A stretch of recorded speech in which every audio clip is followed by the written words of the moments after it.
Dat ik dit kan gebruiken, eigenlijk gewoon heel snel gewoon dingen kan aanpassen. Dit is hoe ik mijn eindmix maak, zeg maar.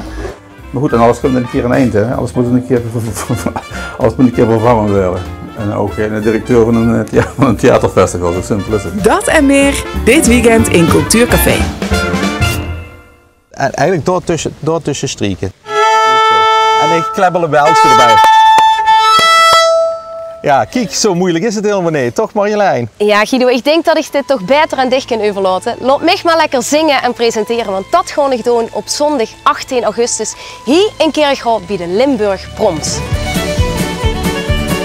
Samen met Migrantsenorkest en heel veel geweldige gastartiesten. René van Wegberg, Martin Hurkens, Beppie Kraft, Wendy Kokkelkoorn, de Dutch Tenners, Roy Verbeek, de Trekzack.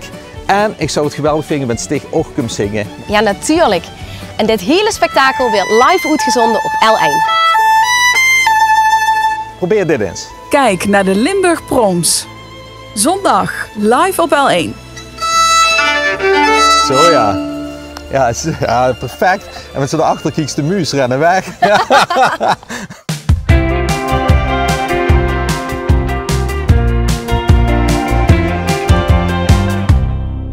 Dit programma wordt mede mogelijk gemaakt door Wheeler en Scala.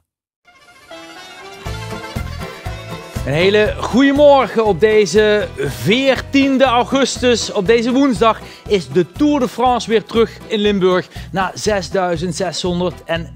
dagen. De Tour Fam staat op het punt van beginnen in Valkenburg. Grote eer, Quinty Schoens, voor het vrouwenpeloton. Ja, fantastisch. Een fantastische dag. De vrouwen hebben hier jarenlang genoeg voor kunnen strijden. Het is het waard om de vrouwen op het hoogste platform hier in onze provincie te zien fietsen vandaag. Ja, we kunnen meteen kijken naar de start. Daar staat Kim Langeslag bij alle rensters. En als ze dan het podium afrollen, dan komen ze hier bij mij en dan ga ik ze alles vragen natuurlijk over deze Limburgse etappe. En Maurice Jessen, die staat 50 meter verderop in de fanzone. Duizenden mensen staan hier te kijken naar de ploegenpresentatie. Hartstikke mooi, want ze willen natuurlijk die rensters allemaal van kortbij zien. En wie die rensters ook van kortbij kan zien, dat is dadelijk Ruud van Broekhoven.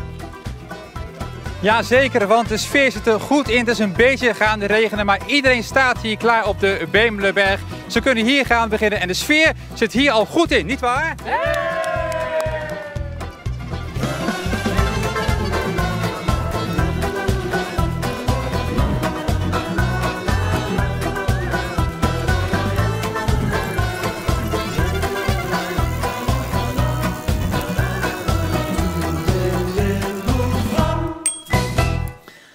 Een hele goede morgen dus op deze mooie woensdagochtend. Een hoogtepunt in de Limburgse wielerhistorie opnieuw. Met de start dus van de Tour Fam. Voor het eerst dat die Tour de France voor vrouwen start in Nederland. En dadelijk doorrijdt naar België op weg naar Frankrijk. Het is natuurlijk ook de dag dat de delegatie van de Tour de France Zuid-Limburg aandoet. Bijvoorbeeld Christian Prudhomme. En daarvan weten we, die houdt van Jan Jansen. Dat vindt hij een geweldig mooie renner. Die bril vooral. En daarom was hij ook zo onder de indruk van de grotten in Valkenburg. Waar Bernard Hinault, waar Joop Zoetemelk en waar Jan Jansen bijvoorbeeld de afgelopen jaren op visite waren. Christian Prudhomme was daarbij. Was daar ook ontroerd door. Hier ziet u hem dus inderdaad samen met John Waube van de gemeente Valkenburg. Hij is Prudhomme op dit moment in het Geulstadje om te kijken hoe gaat dat nu met die Tour de France Fam in Valkenburg. En is het misschien toch een goed idee om de Tour de France voor mannen nog een keer naar Limburg te halen. Want dat is de ambitie van Valkenburg. Samen met Rotterdam en Den Haag kijken ze naar de mogelijkheden van een Grand Départ. Misschien wel opnieuw in Nederland. Daan Prevot, de burgemeester van Valkenburg, zei daar vanochtend het volgende over. Ik ga daar ook op terugkomen en natuurlijk gaan we daarvoor inzetten om, zeg maar, 20 jaar na dato zou het natuurlijk heel mooi zijn. De laatste keer dat wij de mannen hebben mogen verwelkomen was 2006. Het zou mooi zijn. 20 jaar na dato is ook mooi. Maar ja goed, daar gaan we het over hebben. Maar eerst vandaag eens even... Ja, ik ben natuurlijk toch wel benieuwd, want dat zou natuurlijk helemaal een stunt zijn. Waar zou u dan aan denken als de mannentour hier naartoe komt? Hoe zouden we dat kunnen doen? Misschien met Rotterdam? dat kan niet anders dan dat je dat samen met de provincie en met andere steden doet in Nederland. Want ja, je weet, een Grand Départ zit er gewoon niet in. Dat kost om en nabij de 12, 15 miljoen. Dat kunnen wij niet betalen en daar gaat de provincie ook niet in mee. Dus ja, dat is puzzelen. Kijken wie mogelijk ook zich kandidaat wil stellen om samen met Valkenburg over een aantal jaren misschien de Tour de France heren te ontvangen. Ja, dan moet je echt een samenwerking doen, want het kost natuurlijk heel veel geld. En als Valkenburg, wij moeten natuurlijk wel zeer regelmatig laten zien dat wij de wielergemeente van Nederland zijn. En dat Zuid-Limburg de wielerregio van Nederland is. We hebben natuurlijk al Lille en Barcelona de startplaatsen. Zou dan misschien 2027 Valkenburg mee kunnen doen? Ik denk dat de startplaats dat het hoog gegrepen is voor Valkenburg. Ik zou wel blij zijn als wij een finish zouden kunnen krijgen. En 2027? Who knows? We beginnen te sparen. Ja, we beginnen te sparen, zegt Daan Prevot. Er wordt al gesproken met Den Haag en Rotterdam over een mogelijke etappe. Rotterdam-Valkenburg is te ver eigenlijk. Logistiek is dat voor het peloton te lastig. En dus zou het misschien, zegt Daan Prevot, via Breda kunnen. Daar zit Paul de Pla, de oud-burgemeester van Heerlen. En dat zou misschien een optie zijn. Rotterdam, Breda en dan inderdaad naar Valkenburg. We gaan naar Kim Langeslag. Die staat bij de damesstart. Want daar gaat het vandaag natuurlijk echt over. De allerbeste vrouwen uit het peloton starten in Zuid-Limburg. Kim, voor jou? Ja, ik heb er al veel voor de camera gehad zojuist, maar er is één bijzondere vrouw hier in dit peloton. En dat is Anna van Wersch uit Maastricht. Je ziet het al aan haar helm. Anna, je bent jarig, proficiat. Dankjewel, dankjewel. Hoe oud ben je geworden? 23, ja. Dat wisten wij. Ja, wat leuk, dankjewel. Dat moet je denk ik misschien even na de etappe opeten dan. Ik weet niet of dat erin gaat gaan. Ik weet niet of mijn buik dat aangaat. Maar ik zal het aan de staf geven. Die vindt het vast heel lekker. Anna, hoe mooi is dat? Je komt uit Maastricht, je start hier vandaag, je bent jarig. Hoe ga je dit vieren? Door heel hard af te zien. Ja, het is natuurlijk prachtig om op mijn verjaardag over thuiswegen te rijden. Dat is de speciaalste dag ooit zo in de Tour de France. Dus ja, daar ga ik niet vaker meemaken. Ja, dat is heel bijzonder. Hebben ze al gezongen voor jou? Ja, toen ik net uit de bus kwam stappen, stonden al mijn vrienden en familie die stonden daar. En toen gingen ze keihard zingen voor mij. Ja, dat was heel leuk. Ja. Een hele fijne dag en ik spreek jou weer bij de finish. En dan hoop ik dat je een hele mooie verjaardag hebt gehad. Ik hoop het ook, ik hoop het ook. Dankjewel. Ja, mooie beelden dus van Anna van Wersch. We weten dat ze dadelijk de Bemelerberg gaat beklimmen, de Geulemerberg en ook de Kouberg. En dat is natuurlijk de berg waar Marianne Vos in 2012 de basis legde voor haar wereldtitel. Misschien wel hoogtepunt uit haar carrière. En Marianne Vos is nu natuurlijk terug op voor haar toch wel een beetje heilige grond om te starten in de Tour van. Ja, heel mooi. Natuurlijk fantastisch om de dagen in Nederland te hebben gehad. Maar nog eventjes hier in Valkenburg te starten is helemaal wel even heel fijn. Heb je zinnen gezet op deze etappe? Ja, het gaat een loodzware etappe worden. Maar ga zeker mijn best doen. Heel veel succes.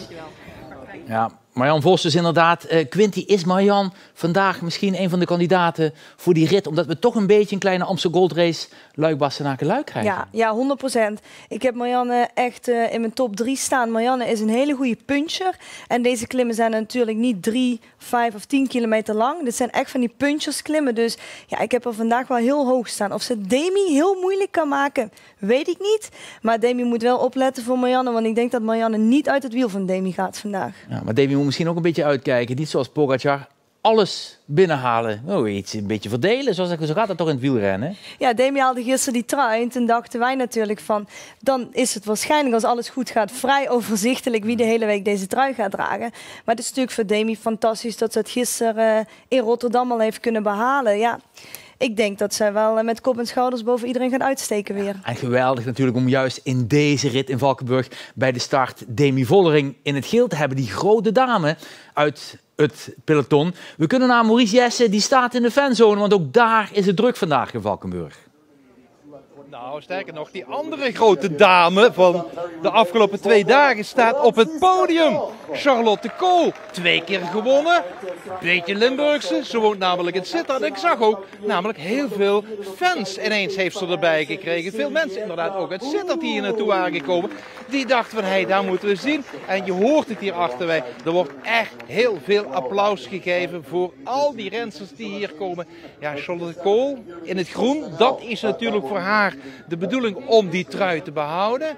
Maar een sprint, een Luik, gaat het beslist niet worden. Charlotte Kool, dus inderdaad de dame waarvan we weten dat ze in Sittard woont.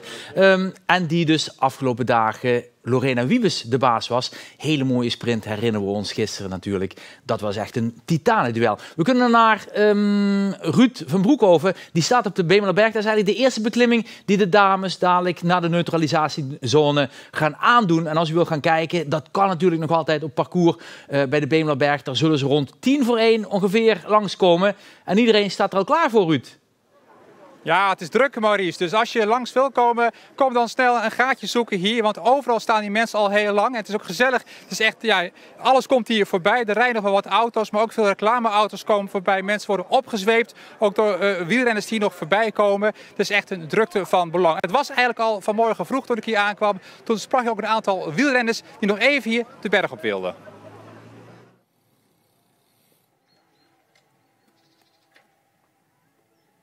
Toch even een fotootje maken, meneer, daarvan? Ja, dat is leuk hè, voor in Strava. Ja. Dus vandaar. Nog even de berg op. Even de berg op en dan naar Valkenburg. Gaan we even kijken bij de dames en dan komen we hier terug. Gaan we hier even wachten totdat ze langskomen. En dan gaan we zelf een stukje fietsen. Speciaal kijken straks naar de Tour de France Femme? Demi Vollering natuurlijk. Hè. Die is echt top. Gisteren de geel trui gepakt. En, als ze een beetje geluk heeft, houdt ze de rest van de week aan. Dus, nog eventjes, dan gaan de dames hier... De dames gaan 3 keer zo hard als wij, dus dat is altijd wel bijzonder om dat zo te zien. Ja. U gaat nu fietsen, u kunt ook vast een plekje zoeken om goed zicht te hebben. Ja, we gaan denk ik straks wel ergens langs de kant staan. Om 12:30 komen ze volgens mij langs hier, dus we gaan eerst even zelf een beetje fietsen en dan gaan we even kijken. Nu nog even de berg op. Ja, nou, succes heren. Ik zou zeggen, ga maar die kant op. Succes hè! En die zullen allemaal wachten natuurlijk op Demi Vollering, want dat is de dame die in het geel dadelijk voorbij gaat komen. En Vollering, nu hier op het podium, heeft natuurlijk hele goede herinneringen aan de Limburgse heuvels. Want als renster van Parkhotel Valkenburg won ze de Volta Limburg Classic. En toen eigenlijk zagen we voor het eerst, Vollering kan geweldig goed klimmen. Uiteindelijk natuurlijk won ze hier ook de Amstel Gold Race. En dat waren voor haar wel echte doorbraken. Dit zijn de handjes. Vandaag start ze hier in het geel. Zij won natuurlijk ook de Tour de France Femme in 2023. Toen op de Tourmalet eigenlijk de allerbeste. En Quinty, hoeveel druk is er op dit moment voor Demi in deze Tour? Ik denk voor Demi is er heel veel druk, maar ook voor de ploeg om haar heen. De meiden die bij haar in de ploeg zitten. Demi kan dit natuurlijk niet alleen. Dus het is taak van de teamgenootjes om te zorgen dat ze zo lang mogelijk de koers in handen houden. Zodat het voor Demi optimaal is om te kunnen presteren. Ja, Demi moet het dan afmaken. Dat is natuurlijk een enorme druk, maar heeft ze laten zien dat ze dat kan. Maar voor die teamgenoten, ja, die moeten gewoon zorgen dat het aan de voorkant allemaal goed verloopt. En dat is ook wel een druk wat mensen heel vaak vergeten. Ja, en SD Works is natuurlijk wel een ploeg die eigenlijk graag andere teams, andere ploegen graag laten werken. Ja. Die moeten nu zelf eigenlijk min of meer de koers gaan controleren. Ja, zolang zij de gele trui niet hadden, dan konden ze het overlaten aan andere ploegen. Maar nu ze zo vroeg al de trui in handen hebben, zullen ze inderdaad meer werk moeten gaan verrichten. En ze zullen moeten opletten zoals aanvallen van ploegen zoals FDG. Wat een enorme sterke ploeg is en wat echt een concurrent van hun gaat zijn. Dus ze zullen wel wat mensen van SD moeten gaan opbranden om te zorgen, als er een aanval komt van FDG, dat er sowieso iemand mee zit. Dus het wordt wel een zware week weer voor die meiden. Ja, kunnen we meteen kijken hoe dat gaat en hoe dat gaat leven in het peloton. Bijvoorbeeld Rian Marcus, die kennen we natuurlijk nog van de laatste jaren. Reed ook een geweldig goede Tour van afgelopen jaar en start nu ook zo dadelijk in Valkenburg. Ja, Rianne, hoe voelt het om hier in Limburg aan de start te staan? Ja, super mooi. Het is weer echt extreem druk, dus dat is echt heel leuk om te zien. En het gaat een pittige start worden, want de eerste 24 kilometer al meteen 4 KOM's voor de boeg. Dus intens, maar heel mooi. Maar kijk je dan wel uit naar zo'n etappe? Kun jij daar wat? Ja, tuurlijk. Ja, we kijken er naar uit. Zeker de eerste klimmetjes. Het is toch altijd alweer spannend om even de benen te testen. En ik denk dat het ook gewoon een pittige etappe gaat worden. Dus dat het voor GC al meteen een hele belangrijke dag gaat zijn. Maar ja, we kijken er naar uit. We hopen dat we kunnen vechten voor de etappe-overwinning. En ja, wie weet. Etappe-overwinning, maar jij gaat natuurlijk voor het klassement. Blijf je dan bij Demi in de buurt? Nou, dat hoop ik natuurlijk. Dat zou natuurlijk wel het mooiste zijn. Heel veel succes. Dankjewel. Ja, Rian Marks dus in gesprek met Kim Langenslag. De fine fleur van het damespeloton natuurlijk zo dadelijk bij parcours in Valkenburg als we voor de officiële start gaan beginnen. Bij die officiële start ook de dame die de witte trui won, het jongerenklassement in die allereerste Tour van 2 jaar geleden. Toen wonnen eigenlijk de Nederlandse dames alles. Het was het jaar dat Annemiek van Vleuten bijvoorbeeld met de gele trui ging strijken en Marianne Vos de punten won. Shirin van Anrooy dus de witte trui, de dame die woont in Maastricht en dus ook een beetje van us is. Shirin, voor jou een thuiswedstrijd. Hè? Je woont op steenworp afstand. Wat kunnen we vandaag van jou verwachten? Ja, ik hoop heel veel. Nee, ik heb er heel erg veel zin in. En ik denk de eerste echte rit die ook belangrijk gaat zijn voor het klassement wat dat betreft. Eindelijk gaan we wat klimmen. Dus ja, ik ben heel benieuwd. Demi Vollering die verdedigt natuurlijk die gele trui. Hè? Gaan jullie het daar moeilijk maken? Ja, ik denk dat dat van iedereen wel de bedoeling is. Maar ik denk dat dat wel een hele lastige opgave gaat zijn. Als je zag met wat voor overmacht ze eigenlijk de tijdrit al won. Terwijl nu pas echt haar terrein gaat komen. Maar ja, uiteindelijk moeten we er wel gewoon voor proberen te gaan natuurlijk. Je was wel derde in de Gold Race, hè? Ja, dat is waar. Ja, het is ook gewoon een van mijn favorieten. Ja, eigenlijk gewoon Amstel-Luik gecombineerd. Het zijn 2 favoriete klassiekers. Dus ik heb er vooral gewoon heel veel zin in. Ja, Shirin van Anrooy. En die gaat zich klaarmaken om dadelijk als allereerste berg de Bemelerberg te bedwingen. En Quinty Schoens heeft die alles even gereden om te kijken van ja, wat is het nu eigenlijk voor berg? Hoe moeten we die analyseren? Quinty, wat ben je tegengekomen in jouw beklimming? Ik rijd deze berg eigenlijk iedere dag. Dus ja, ik ken hem natuurlijk aan mijn duimpje. Deze berg, ja, we beginnen onderaan. Het is een vrij vlakke loper. Hij is gemiddeld 6%, ook al staat er onderaan een bordje van 11%. Waarschijnlijk om een beetje de toeristen wat bang te maken. Dat klopt helemaal niet, die 11%.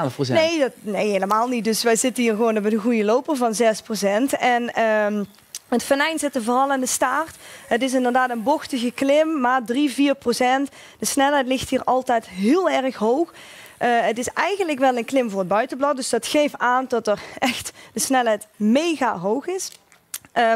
Uiteindelijk, wat ik al zei, het venijn zit hem in de staart, omdat het dan nog 2-3% doorloopt. Eigenlijk nog wel een hele kilometer. En daar wordt altijd het verschil gemaakt. En daar zal vandaag ook het verschil worden gemaakt voor de vroege vlucht. Zoals misschien een Lucinda Brandt of Loes Aardegeest van FDG.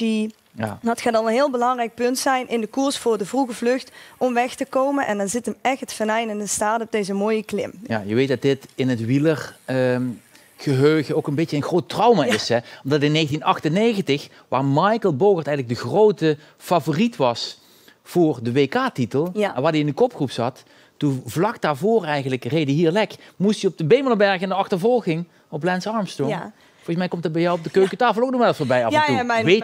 Ja, mijn vader, ja, die weet dat natuurlijk als gisteren. Dus we hebben het daar heel vaak over gehad. En de Bemelerberg is inderdaad de berg waar Michael Bogert inderdaad zijn titel verloor eigenlijk. Ja, dus, moest capituleren. We gaan even terug naar het podium, want het gaat natuurlijk vandaag over de Tour van de dames. Die nu in die mooie wielerhistorie aansluiten, die er natuurlijk is. De WK's bijvoorbeeld van 1948 hadden we hier. Kijken we later in de week nog een keertje op terug.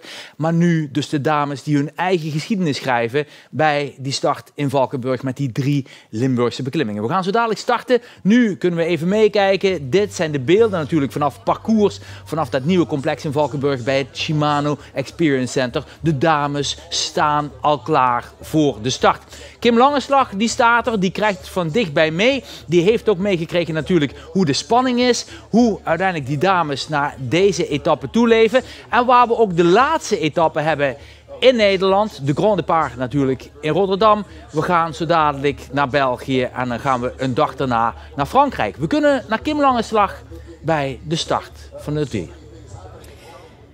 Alle dames zijn hier langsgekomen. Ze zijn het podium af. Ze zijn nog eventjes naar de bus gegaan. Daar wordt dan even de tactiek doorgenomen. Hè. Wat gaan we vandaag allemaal doen? En inmiddels gaan ze dus allemaal richting start. En dat is best een hindernisparcours. Er staan alle ploegleiderswagens staan opgesteld. En de rensters gaan dus langs die wagens af richting de start. En dan willen ze allemaal natuurlijk een beetje vooraan staan. Want we gaan zo meteen over een paar minuten beginnen. Dus aan de start van deze geweldige etappe in Valkenburg. Rijders daar die de hele week de Tour de France van voor ons volgen. We kunnen naar Ruud van Broekhoven, wat hij weet. Over 20 minuutjes komen de rensters bij mij voorbij. Op de Bemelerberg heeft er niks te maken met het feit dat ze zo lang nodig hebben om op de Bemelerberg te komen. Maar we maken eerst nog eigenlijk een mooi rondje voor de toeristische plaatjes in Valkenburg. En dan, Ruud, komen ze naar jou toe.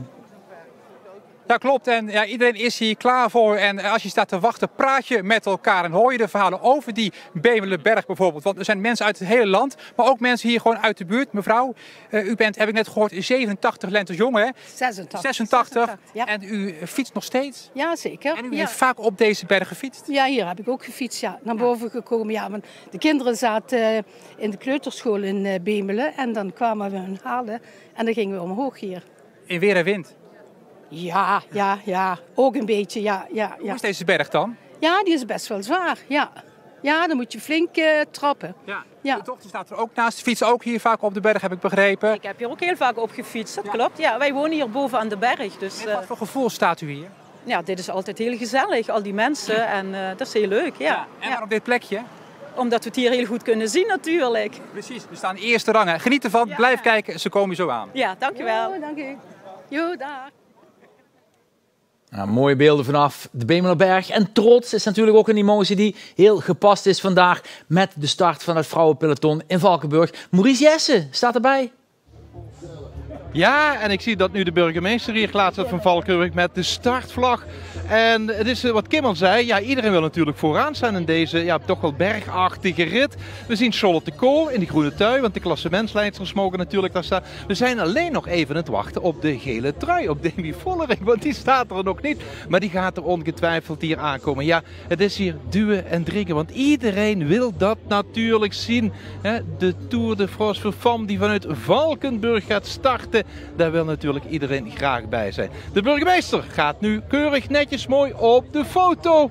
Ja, wat mij betreft kunnen we gewoon op weg gaan. Op weg, nog niet direct naar Luik. Eerst nog even 2 hele mooie rondjes, geneutraliseerd door Valkenburg, door het historisch centrum. En dan natuurlijk een paar lekkere beklimmingen voor mooi de benen op te warmen. Nou, dat was Maurice Jessen, dus de gedeputeerden zagen we er ook bij staan. En in die zin dus ook een plek, een moment waarop Limburg zich kan profileren als fietsprovincie. Veel beveiliging trouwens was vandaag al duidelijk, want ook vanochtend toen we een rondje maakten rond parcours was er al heel veel beveiliging en politie aanwezig.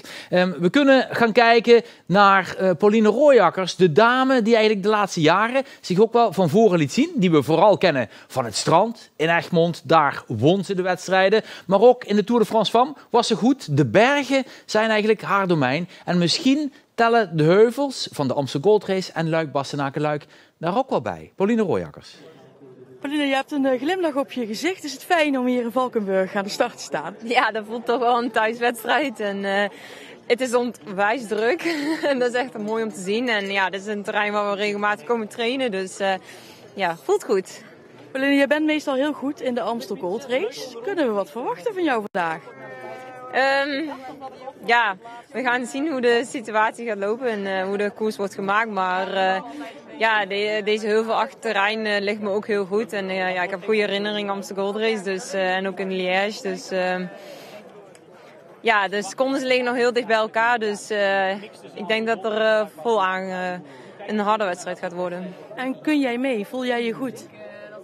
Ja, ik voel me goed en ja, het waren wel 2 hectische dagen, maar ja, dat is voor iedereen. Maar het prikkelt ook wel een beetje, de indrukken allemaal en al de mensen, maar nee, ik voel me goed. Demi Vollering heeft nu het geel, hè? Ja, ze zal alles doen om dat te verdedigen. Ga jij alles doen om dat aan te vallen?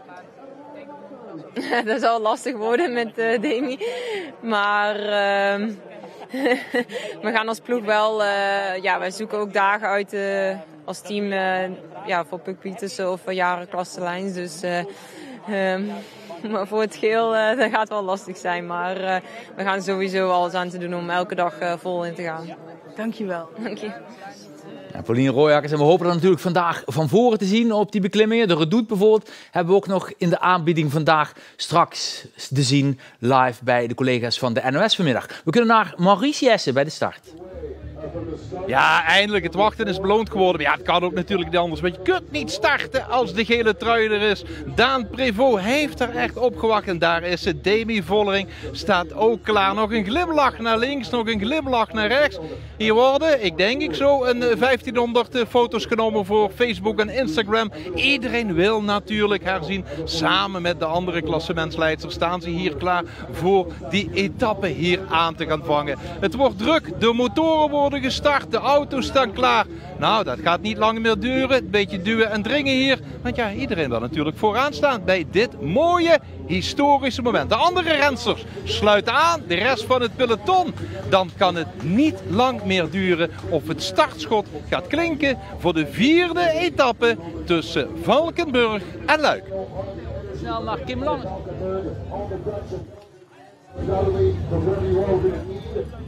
Gaan we snel naar Kim Langeslag voor de laatste sfeermomenten. Kim. Op dit moment staat iedereen nog tussen de hekken. De toeschouwers staan er dicht op. De meiden staan nog even stil en ik zie de spanning op de gezichten voor deze etappe. Heel veel publiek hier langs de kant. Het is vechten voor een plekje en ik zie gespannen kopjes. Het is een kleurrijk geheel. En zometeen, over een paar seconden, dan gaan we hier starten. En u ziet dat qua cameramensen dat je niet alleen verstand moet hebben van een diafragma en scherpstellen, maar dat je ook dikke spierballen moet hebben om je plekje te bewerken zo vlak voor het peloton. Bijvoorbeeld bij Maurice Jessen, die ziet dat de dames zo dadelijk gaan vertrekken. Ja, want dat zie je aan de spanning op die kopjes waar het net nog even lachen was. Zijn ze nu aan het aftellen en kunnen ze eindelijk gaan beginnen. Het publiek telt hier mee af. Ik weet niet precies hoeveel ze zijn. We hebben in ieder geval nog een paar vingers in de lucht. En hier ging de laatste vinger naar beneden. We zijn vertrokken. Het peloton met vooraan Demi Vollering in het geel. Charlotte Kool in het groen. En natuurlijk ook de rest erachteraan. Onder andere met de Limburgse rensters die hier in het peloton zitten. Zagen we daar bijvoorbeeld Anne Verwers, de jarige Job, die ging daar naartoe. Op weg naar Luik. Ja, en mooi ook om Benny Keulen weer te zien. De man natuurlijk die we kennen, die de goede relaties heeft met de ASO, die we kennen als journalist, maar vooral natuurlijk ook wel als wielrenner. En Benny Keulen, lange tijd de vertrouwensman van Tom Dumoulin, ook op de voorste rij bij dat vrouwenpeloton. Waarvan we weten dat ze dus nu een ronde maken door Valkenburg en dan aan de 3 Limburgse beklimmingen gaan beginnen. Eerst de Geulemerberg, dan de Bemelerberg en dan de Kouwberg. En dan maken ze opnieuw een ronde over de Geulemer en gaan ze dan via Kedierenkeer en Terlinde uiteindelijk over de Belgische grens richting finishplaats Luik. Nou ja, mooie start dus inderdaad, Quinty. Brengt het voor jou emoties? Ja, als ik die beelden nu bekijk, dan denk ik wel, ja, ik vind het toch wel echt jammer. En nu nog meer, ja, dat wij dus als ploeg hebben moeten missen. Het is wel zo, zoals Pauline al zei, maar ook als Maurice. De druk is bij de meiden echt wel aanwezig. Je krijgt heel veel prikkels op zo'n dag. Van de motoren die langs een peloton afchasen met toeters aan. Helikopter die boven je vliegt. Mensen die 100 dingen van je moeten. Ik merkte zelf 2 jaar terug bij de eerste editie dat ik na een halve dag al volledig overprikkeld was. Maar als je dan deze beelden ziet en denkt, ja, dat is het allemaal waard. Ik had het gewoon heel graag willen meemaken. Maar ik vind het wel mooi om te zien dat ik het nu van deze kant dus kan bekijken. Want dat is natuurlijk ook een andere kant die wij als rensters helemaal niet zien. Ja, was ook wel een beetje de analyse bij die allereerste Tour of Fama. Dat er zoveel bij kwam kijken, qua publieke belangstelling, qua pers, het hele circus eromheen. Dat bijvoorbeeld ook de toprensters daar echt wel even aan moesten wennen. Ja, 100%. En ik heb natuurlijk heel veel contact ook met Misha en met andere meiden uit Misha Bredewold van SD Works, die is momenteel Europees kampioen. Hadden we het ook laatst over dat er best wel heel veel druk bij komt kijken. Je moet overal letten. Hoe presenteer je jezelf? Hoe fiets je in de trainingen? Niet door rood fietsen als mensen die inhalen altijd netjes zijn. Ja, je bent constant, weet je dat ogen op je gericht zijn. En voor zo'n meiden van hoe hoger in de top, zoals Demi bijvoorbeeld. Ja, na zo'n week zijn die meiden ook helemaal klaar en moeten ze echt even aan de kant. Want ja, je wordt gewoon heel erg geleefd. Maar dat is natuurlijk ook wel het mooie van dit evenement. Maar dat vergeten toeschouwers en mensen aan de kant vergeten dat vaak. Dat ja, die prikkels zijn gewoon constant aanwezig. En om 11 uur 's avonds kan het nog wel eens zijn dat je gemasseerd moet worden of er moet nog iets besproken worden. Dus ja, je slaapt ook heel slecht. Dus aan het einde van zo'n week ja, ben je wel helemaal gebroken. Ja, zo dadelijk schakelen we naar de Bemelerberg en naar de Kouberg. Als de rensters daar doorkomen, zoals gezegd, nu nog eerst even een rondje voor de mensen door het centrum van Valkenburg. En dat is dan natuurlijk toch, weten we, 18 jaar geleden dat de Tour daar voor het laatst was. 1992 deed de Tour de France Valkenburg aan en ook in 2006. En daar kunnen we nu nog even naar gaan kijken. Want in 2006 was het uiteindelijk Matthias Kessler, de Duitser, die daar won. Maar waar Michael Bogert ook een van de grote favorieten was. Hier komt hij de Kouberg op gereden. En denk je, gaat Bogert hier niet te vroeg? Net zoals hij eigenlijk ook vaker in de Amstel Gold Race nog wel eens te vroeg ging en het loodje legde. Daar gaat Matthias Kessler. En dat is dan de man die met de demarrage zelfs Philippe Gilbert uit het wiel rijdt. Want dit is Gilbert. We weten, 2011, 2012 was hij gewoon niet te kloppen op deze Kouberg. Won hij de Amstel Gold Race en werd hij zelfs wereldkampioen. Maar vandaag is het voor Matthias Kessler. Hij wint in de Tour-etappe van Esch-sur-Alzette naar Valkenburg. En dit is de mooie gele truidrager, Tom Bonen. Toen in de regenboogtrui. Hij krijgt hier het geel en geeft een handje aan burgemeester Constant Nuitens. En daar was ook nog gedeputeerd, of tenminste commissaris van de Koningin moet ik zeggen, Leon Frisse bij. Tom Bonen, toen de man in Valkenburg aan het geel. En vandaag hadden we natuurlijk Demi Vollering in het geel. Zo dadelijk krijgen we, Quinty, die Limburgse beklimmingen waarvan we weten, in de Amstel Gold Race zijn dat vaak scherprechters. Ja. Daar wordt versneld, daar gaan we door. Maar nu, vandaag, wordt een beetje toch een toeristenbeklimming. Ja, het is inderdaad mooi dat wij de startplek hebben gekregen. Dat vind ik persoonlijk altijd fijner om te kijken naar de rensters, hoe ze zich voorbereiden. Het is alleen zo vroeg in de koers dat dit inderdaad geen bepalende factor kan zijn. Maar het is wel een bepalende factor, denk ik al, voor de vroege vlucht.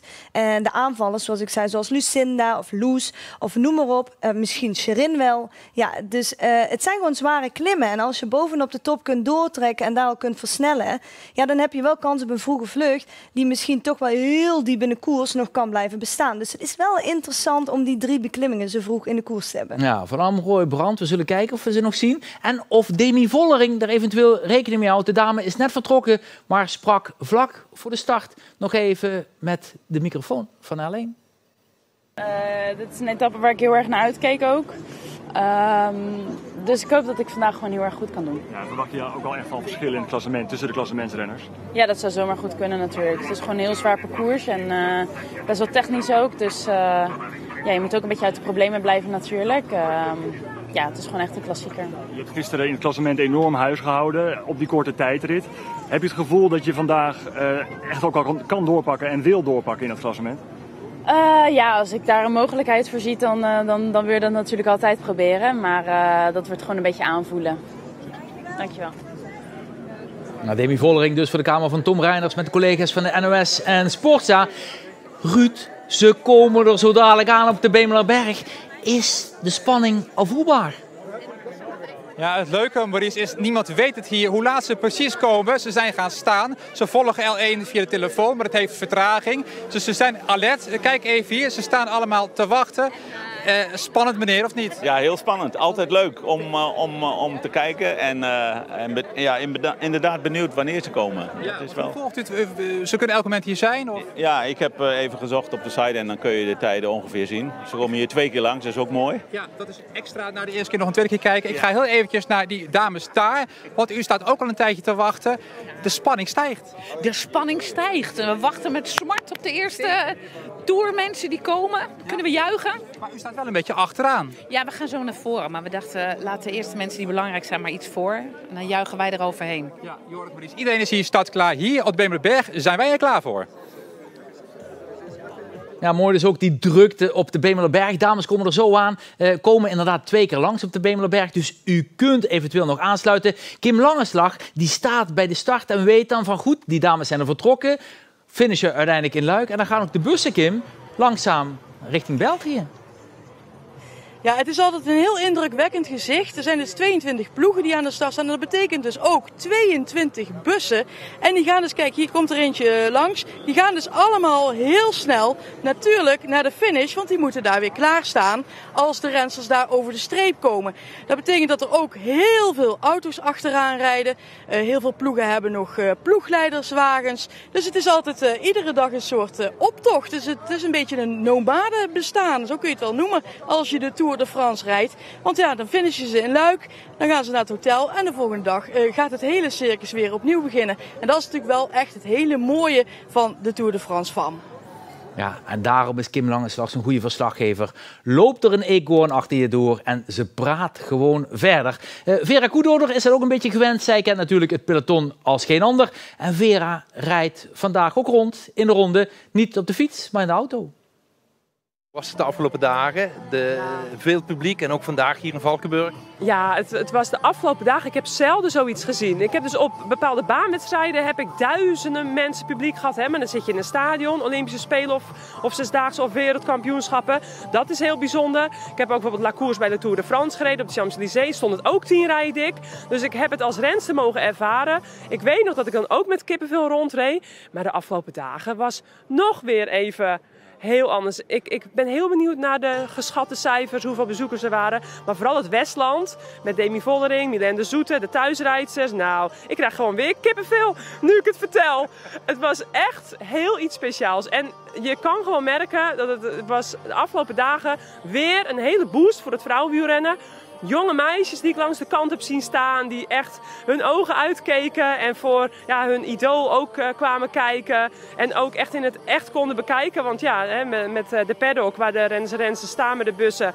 Ja, dat is dus een snoepwinkel voor de kleine jonge wielermeisjes. En jongens natuurlijk ook, maar geen woorden voor eigenlijk. Nou, ik heb wel heel veel woorden aan gewijd, maar ja, het was fantastisch. Moeilijke vraag. Wat is leuker? In die koers in de auto rijden of bij ons bij Tour de Limburg zitten? Tour de Limburg natuurlijk, ja. Nou, super van Vera. Ze zit dus vandaag in de auto. Misschien zitten er nog even zwaaien en tuteren. De dames zijn onderweg. We schakelen naar de Bemelerberg zo gauw ze daar langskomen. Want we zijn natuurlijk wel heel erg benieuwd naar de ontwikkelingen in die Tour de France van de etappe die vandaag van Valkenburg naar Luik gaat. Quinty, als jij dit zo ziet en je ziet het peloton ook op weg gaan. Vera zei van ja, heel belangrijk voor het dameswielrennen geweest. Is dat een sentiment wat ook leeft breder in het peloton? Ja, tuurlijk. Je merkt, de meiden tegenwoordig in het peloton, die zijn heel erg erop gebrand om ervoor te zorgen, inderdaad, dat wij als vrouwen net zoveel aandacht en exposure krijgen als de mannen. En het is gewoon super belangrijk om de jonge aanwas te blijven stimuleren. Want uiteindelijk, als wij geen jonge aanwas meer hebben, dan stopt het hele circus natuurlijk ook ergens. En je ziet echt dat die meiden, inderdaad, als wij jonge meisjes tegenkomen of jonge kinderen die inderdaad in Limburg bijvoorbeeld hier zijn aan het trainen, dan zwaaien we altijd even, roepen we altijd even op ze. Ja, dit is een soort community waar je die jonge meiden en jonge jongens bij wilt betrekken. Want het is gewoon een super mooie sport. En als je dit als renster mag meemaken, ja, het is mijn meest mooiste herinnering dat ik de eerste Tour heb mogen meemaken als renster. Ja, als het gaat over die inspiratie natuurlijk en die motivatie, dan moet het ook relevant zijn voor wat breder publiek. Zo dadelijk gaan we kijken naar de eigen Limburgse Jackson Pollock als het gaat over action painting. Maar eerst de trouwe fans die ook lang vooruit gekeken hebben naar deze eerste rit in Valkenburg. Goedemorgen. Mannen, u heeft al een plekje gekozen, parasol erbij, de shirtjes keurig aan. Je moet op tijd zijn, hè? Ja. Wil je een plaatsje krijgen. Ja. Dus vandaag. Had u vooraf al gekozen welk plekje u zou nemen? Ja, hij komt hier ieder jaar. Ja. En dan heb je het niet moeilijk om de keuzes te maken, hè? Waarom hier, meneer? Ja, omdat je hier makkelijk nog met de auto kunt komen. En als ik dan de auto bij heb, dat vind ik altijd makkelijker. Hè? Ja. Kijk, als ik naar Valkenburg moet gaan, dan moet ik eerst op parkeerplaatsen liggen te zoeken. Dan sta ik in een schimmer, sta ik op parkeerplaats. Hoe mooi is de dag van vandaag? Nou, keurig weer. Het is gewoon genieten dadelijk. Ja. En heeft u ook een favoriet ook, of niet? Ja, van het ding, Vollering. Ja, dat kan niemand anders. Er is maar één die wint, hè. Ja, dat hebben de heren inderdaad goed gezien. En zoals gezegd, hè, de gemeente Valkenburg gaf dat ook aan. Het is natuurlijk belangrijk met welke versnelling de dames uiteindelijk dadelijk de Limburgse beklimmingen opklimmen. Maar wat ook belangrijk is om het wielrennen bij een wat breder publiek neer te zetten. Bijvoorbeeld bij de jeugd, bijvoorbeeld bij de sportieve fans. En dus werd er een beroep gedaan op de Limburgse action painter, ze mogen haar wel noemen, Mirjam Vleugels, want die kan dat goed, die doet dat gewoon op locatie en is vandaag dus ook bij de Tour van. Wielrennen verbindt vaak heel veel mensen met elkaar, maar hier verbindt het wielrennen zelfs met de kunst. En ik zie Mirjam hier. Mirjam, wat ben je aan het doen? Ja, een beetje pintelen wat. Zoals altijd op alle koers. Hè? Lekker live painten, dus inspirerende omgeving. Je bent wielerfan en kunstenaar. Wat ben je aan het maken? Dit is Demi Vollering in actie. En ja, ik heb gehoord dat ze al hele mooie prestaties heeft geleverd. Dus vorige week al voorbereid, maar inspirerender om het vandaag dan te voltooien hier. En ik zie, je had een voorgevoel in het geel. Ja, Tour de Femme. Dus ja, uiteraard deze kleuren, alle felle kleuren. Daar komt eigenlijk nog lekker blauw en groen bij. Dus het gaat helemaal spetteren hier vandaag. Gaat hij dan ook naar Demi? Als ze dit ziet, denk ik dat ze ongetwijfeld interesse heeft in jouw kunstwerk. Ja, ze is van harte welkom in mijn lof. Dus natuurlijk kan ik het altijd met haar over hebben. Ik heb Anne van der Breggen ook al geschilderd. Dus ja, die zijn allemaal van harte welkom. Dan kunnen we zeker een deal maken. Ja, Mirjam Vleugels dus, de schilder uit Kerkrade. Waarbij we nog altijd wachten op de doorkomst van het peloton op de Bemelerberg. Vanavond trouwens de beelden van de wedstrijd van deze koers te zien in Tour de Lambour vanaf 6:30. Dan met Erwin Jansen van SD Works en Iris Lappendel van Eurosport. Die zijn te gast. Maar dadelijk dus schakelen we live naar Ruud van Broekhoven. Zo gauw de dames die eerste haarspelbochten van de Bemelerberg gaan beklimmen. Nu weten we dat de hotelgasten in ieder geval echt uitkijken naar het damespeloton. Ja, het is nu nog rustig hier op de Bemelerberg. Straks 11:30 is die afgesloten en dan gaat het spektakel hier beginnen. Hotelgasten zijn toch al eventjes hier aan de overkant gekomen om even de sfeer te proeven, toch meneer? Ja, zeker. We gaan vast een beetje warm juichen. Ja. Dat mensen vanuit het hotel ook enthousiast maken. Dat als we hier een sfeer creëren om gewoon echt een wielerspektakel van te maken. We wisten van niks. Sterker nog, we wilden juist alle activiteiten een beetje ontlopen. Dat is niet helemaal gelukt, maar als we hier dan toch zijn, en hoe vaak maak je dat mee, dat is echt fantastisch leuk. En dit al nu. En er komen 2 fietsers aan, die moeten we even aanmoedigen. Ja, want dat gaat gebeuren. Het oefenen eventjes, hè. Doe het even. Ja. Kom op, Ja, maar niet verwacht raken, dat is nog niet het vrouwenpeloton. Die komen er zo dadelijk aan, schakelen we zo dadelijk naartoe. Want die Bemelerberg weten we, een beklimming van 900 kilometer. Hier ziet u de drukte, hier ziet u ook al de motoren komen. De reclamekaravaan die sluit later in België aan. Het wachten is natuurlijk op Demi Vollering, die hier de basis legde trouwens voor haar overwinning in de Volta Limburg Classic. Maar dat was alweer een tijdje geleden. 6:30 praten we verder over de koers, dan ook met wedstrijdbeelden. Dat deden we gisteren ook al. Toen was Tom Dumoulin te gast en hij had duidelijke favorieten voor de rit van vandaag. Nou, daar ga ik toch heel even korte metten mee maken. Lorena Wiebes gaat niet winnen morgen. Echt niet. Nee, dat is echt veel te zwaar. Oké. Misschien kijkt ze. Misschien werkt het als inderdaad een ja, nee, dat kan ik me niet voorstellen. Het is, Rochefoucauld is echt een serieus lastige klim. En Lorena zal vast beter zijn gaan klimmen de laatste maanden. Maar als de toppers voor het klassement gaan aanzetten op de Rochefoucauld, is Lorena Wiebes niet mee. Ja, en daarom zit je ook hier. Dus goed dat je die bijdrage doet. Wie denk je? Wie kan? Ja, daar ga ik toch voor Demi Vollering. Ja, ze lijkt in topvorm te zijn. En zeker als je zo'n tijd uit de benen schudt. En ze heeft er zinnen gezet op het klassement en op de rit van morgen. Dan is dat mijn keuze voor morgen. Ja. Tom Dumoulin dus gisteravond in Tour de Lambour van. Quinty, je zat er ook bij. Hè? We hebben samen die analyse doorgenomen. En de gedachte was toch wel, ja, Lorena Wiebes, die is eigenlijk zo gefrustreerd door de mislukte Olympische Spelen en de mislukte sprints van afgelopen jaar. Die legt al haar woede in deze rit. Onze analyse was ook wel een beetje van, ja, ze heeft wel leren klimmen de laatste tijd. Maar volgens Tom is het niet genoeg. Ja, nee, dat klopt. Er is nog altijd een verschil tussen het klimmen van Demi of het klimmen van Annemiek en het klimmen van Lorena. Ja, Lorena is natuurlijk als rassprinter begonnen, net zoals Charlotte Kool. En zij heeft best wel vroegtijdig ingezien van ja, wil ik nog aan het sprinten toekomen? Tegenwoordig zal ik toch wel meer moeten gaan klimmen, beter gaan klimmen om die klimmetjes over te komen, om überhaupt aan het sprinten toe te komen. Een beetje zoals Lotte Kopecky eigenlijk ook heeft gedaan. Ja, dus zij heeft wel een metamorfose ondergaan. En op zich een positieve metamorfose, want dit was wel nodig voor bijvoorbeeld de Olympische Spelen in Parijs, omdat het parcours gewoon te moeilijk was om als rassprinter daar tot aan de finish te komen. Maar ja, je ziet, ze is wat beter gaan klimmen, maar daardoor heeft ze wel de ultieme sprintsnelheid misschien wat ingeleverd. Dus ja, het is eigenlijk een beetje die afweging die je moet maken. En in het begin van deze Tour trok Charlotte aan het langste eind. En misschien nu inderdaad komt Charlotte wat meer in de moeilijkheid en kan Lorena net wat beter mee. Dus het is ja, je moet een keuze maken op een gegeven moment als renster. Ja, ook nog opvallend eigenlijk de laatste dagen zijn we natuurlijk gestart in Rotterdam. Ik hoor trouwens dat de rensters langzaam bij de Rasberg komen. Dus het gaat om het wielrennen. Laten we dan snel even meekijken. Want we weten dat de dames eigenlijk het parcours rijden van het WK van 2012. En dat is ook eigenlijk in de afgelopen versie van de Amstel Gold Race het noodscenario gebleken. Toen er een grote valpartij was in Ubaxberg. Toen daar een politieagent gewond bleek te zijn. En de politie zei, ja, het gaat voor ons niet meer. Wij kunnen deze koers niet meer begeleiden. En wij willen naar een ander alternatief. Toen heeft de organisatie snel geschakeld en heeft gezegd van luister, wij kijken naar de optie die we eigenlijk in de coronajaren hebben gebruikt. Toen moesten we het parcours afsluiten. Dat kunnen we heel erg goed doen met dat rondje dat we gebruiken bij het WK. En dan starten we op de Kouberg, of dan starten we in Bergen en ter Blijt. De beelden trouwens zijn nu weggeschakeld, zie ik. En dan rijden we uiteindelijk via de Geulemerberg, via de Bemelerberg naar de Kouberg. Nou ja, goed. We kunnen dus naar Ruud van Broekhoven, die nog altijd bij de Bemelerberg staat. Inderdaad, de Bemelerberg. En kijk eens even hier, wat een plaatje vinden wij het hier. Iedereen staat klaar en iedereen staat te wachten. En we staan ook met spandoeken klaar. Hier bijvoorbeeld meneer, kijk, ik weet niet of we dat in beeld hebben. Ja, Tour de France, u bent er klaar voor? Ja, zeker. Afwachten wat gaat geworden. Hè. Wat verwacht u? Nou, ik denk dat hier nog alles bij elkaar ligt. Ja, het is pas het begin van de etappe. Bent u een fan? Fan, ja. Liefhebber? Al sinds de eerste keer dat ik de Tour de France heb gezien was in 1957. Maar dat zegt de mensen niet veel. Dat was toen de tijd met Stan Okker.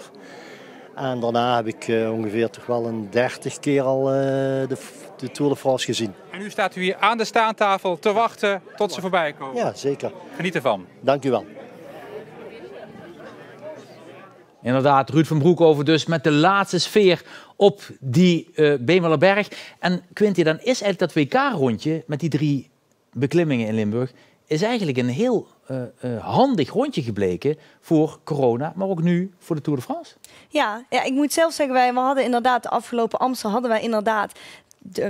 toen hadden wij geen keuze, want die politieagent had inderdaad een ongeluk gehad. Toen hebben wij een uur lang stilgezeten. En toen hebben wij het geluk gehad dat er inderdaad de optie was om naar dat rondje uit te wijken. Maar dat rondje zelf heeft niks te maken met de aanloop van de Amstel daarvoor. Dus het is inderdaad een soort heel zwaar criterium. En het is een legendarisch rondje. Maar in dit geval, zoals de Amstel, de afgelopen editie, het haalt het hele kenmerk van de Amstel haalt het eigenlijk eruit. Want dit was 100 keer zwaarder eigenlijk dan dat het zou zijn in de Amstel aan het einde, als alles een beetje al op zijn plek was gevallen. Dus, maar ik ben vooral blij dat we het hebben kunnen laten doorgaan. En er zit zoveel historie in dit rondje met die 3 klimmen. Ja, het zal natuurlijk altijd iets speciaals blijven. En vooral omdat ik er iedere dag eigenlijk op die beklimmingen kom, voelt het als normaal. Maar als ik die beelden zo zie vandaag, ja, dan is het natuurlijk alles behalve normaal. Ja, dan is het ook mooi dat de dames nu aansluiten eigenlijk bij die historie. Bijvoorbeeld van Briek Schotten uit 1948, de wereldkampioen, of Jan Raas 1979 met Petra de Bruin.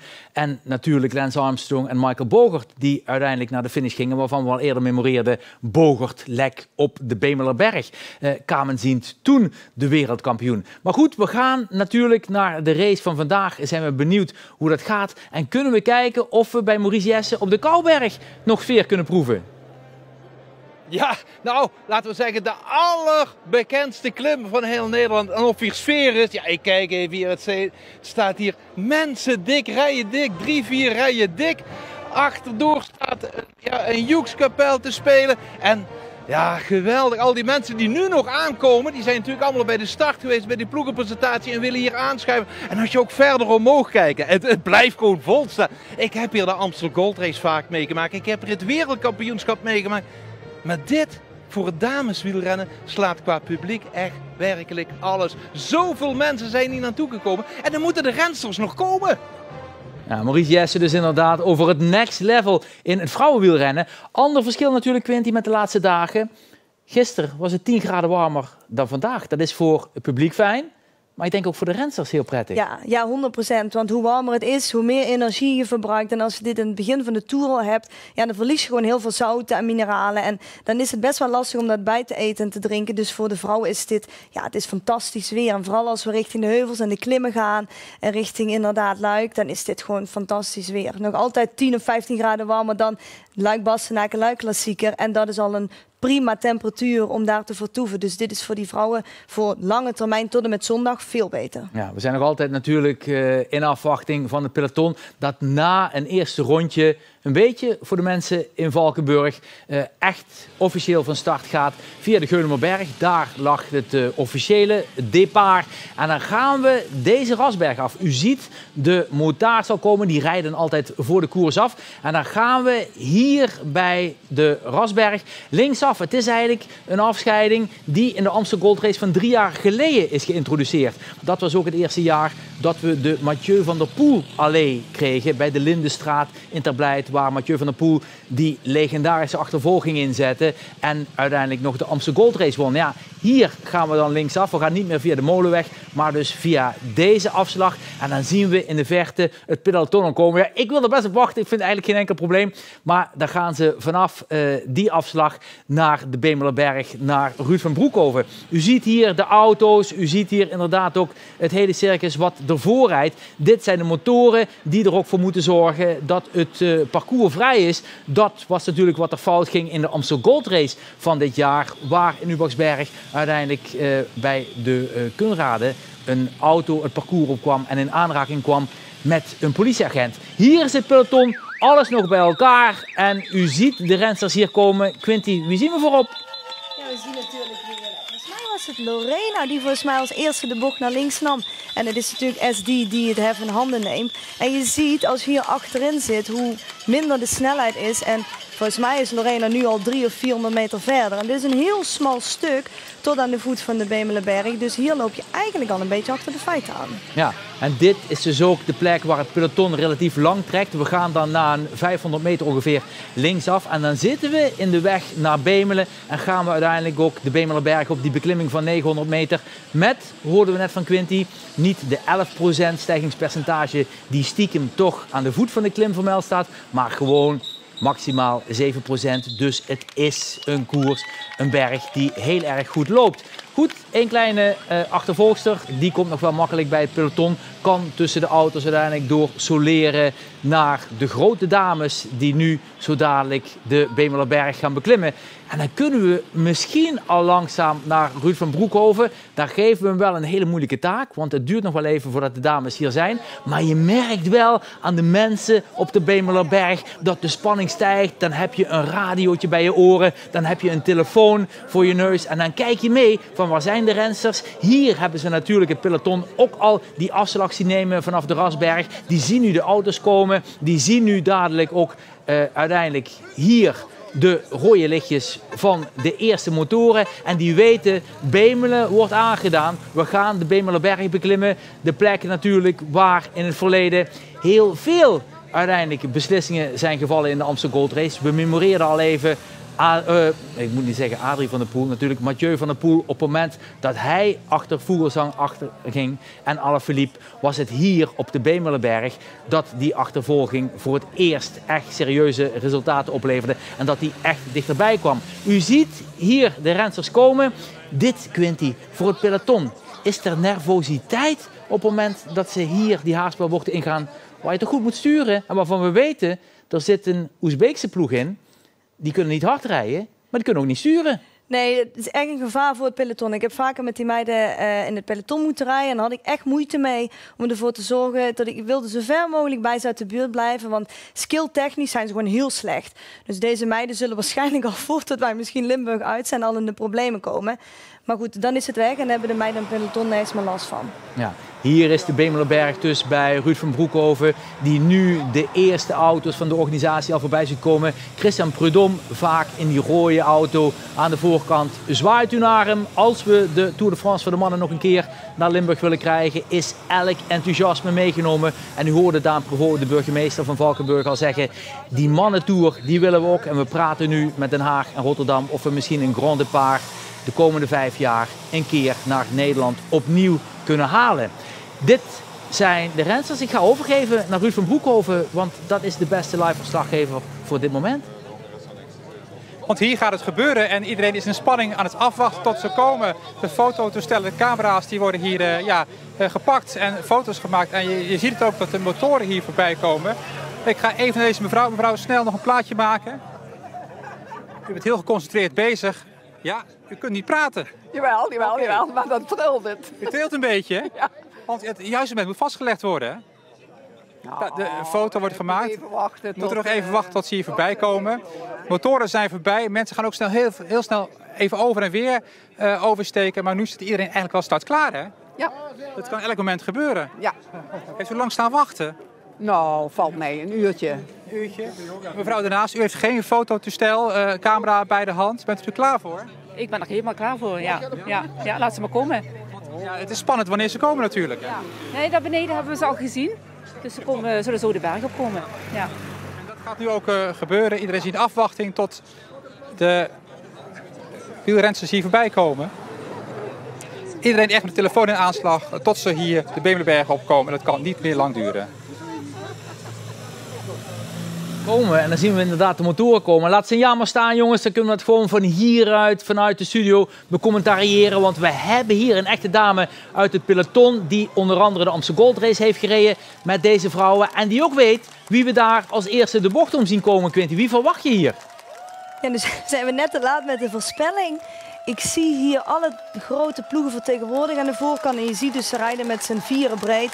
De hele baan is vol. Dus dat wil zeggen dat er gewoon een strak tempo naar boven wordt gereden. Maar er is nog geen aanval te zien. Dus ik hoop dat we die, voordat ze aan de Kouberg bereiken, dat we misschien al een kleine groep in de aanval hebben. Ja, we zagen onder andere FDG. Hè, en jij zei van die ploeg, van ja, daar zit misschien wel een uitdager in voor Demi Vollering. Want iedereen heeft haar eigenlijk al opgeschreven in potlood als nieuwe winnares. Ja. Maar dat is een hele gevaarlijke.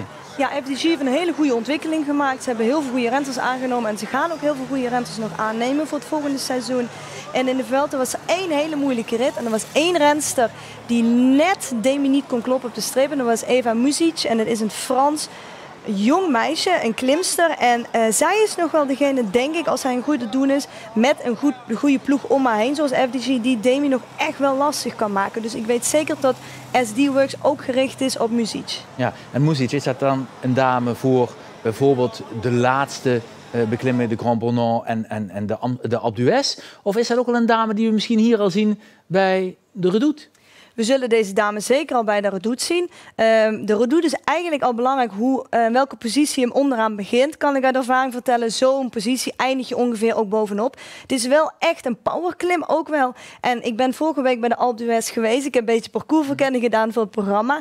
En toen dacht ik wel, dit is echt een parcours voor die Eva Muzic. En ik denk dat wij er op de allerlaatste dag pas echt zien shinen. En dan gaan we dus echt zien hoe zij het vuur bij Demi aan de schenen kan leggen. Ja, we gaan natuurlijk volgen de hele week vanaf 6:30. Iedere dag, zoals ook vanavond, de Tour Femme te zien hier bij L1. Kim Langeslag, die proeft de sfeer in Valkenburg. En die weet al een beetje hoe de trots en de emotie landt in de Gulstad. Ja, heel veel mensen staan natuurlijk op een berg. Dat hebben we net gezien, ontzettend druk. Maar heel veel mensen zijn ook gewoon hier blijven hangen. Die hebben de start meegemaakt en die denken, hé, ik ga hier eens even lekker in zo'n strandstoeltje zitten. En dan heb je eigenlijk natuurlijk het beste beeld om natuurlijk de beelden te zien die door het centrum van Valkenburg gaan. Voor de kinderen is hier ook genoeg te doen. En zo is het hier toch wel een heel ontspannen sfeertje bij de start nog steeds in Valkenburg. Ik moet wel zeggen, het wordt wat donker. Dus dat is wel een nadeeltje. Ik hoop voor deze mensen dat het droog blijft hier.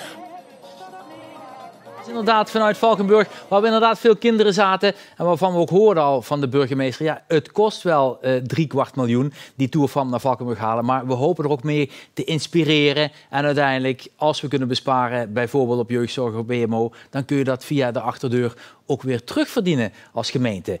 Maurice Jesse die staat op de Kouwberg en weet, de dames zijn na de Bemeler onderweg via de Dalemerafdaling naar deze beklimming. Ja, inderdaad, want we merken dat al. Er komen wat motoren langs, politie is er langs geweest en ook wat ploegleiderswagens kwamen hier langs. Ja, en dan denk je toch, dat zijn toch ploegleiders die veel hebben meegemaakt. Maar wat deden die hier toen ze die Kouwberg op gingen? Zij kennen die berg natuurlijk. Telefoontje naar buiten en opnames maken van al die mensen hier staan. Nou, als dat geen betere reclame is om straks ook misschien de mannentour naar Limburg te halen, dan weet ik het niet meer. Ja, Maurice Jesse dus inderdaad vanaf de Kouwberg. Dames zien we zo dadelijk voorbij komen. Al die opnames die ziet u vanavond vanaf 6:30 terug. Dan zijn we weer present met Tour de Limbourg Fam. En kijken we met Erwin Jansen, de manager van SD Works. De grote baas ook van Demi Vollering. En met Iris Slappendel, de verslaggever van Eurosport. Die vandaag de hele dag in koers zit. Terug naar die Limburgse etappe op weg naar Luik. Quinty Schoens, hartstikke bedankt voor je aanwezigheid vandaag. En inderdaad ook wel de trots die we hebben kunnen mogen delen om het damespeloton hier in Zuid-Limburg uiteindelijk onderweg te schieten voor Le Tour de France Fam. Dankjewel, misschien tot vanavond. Tot straks. Fijne dag.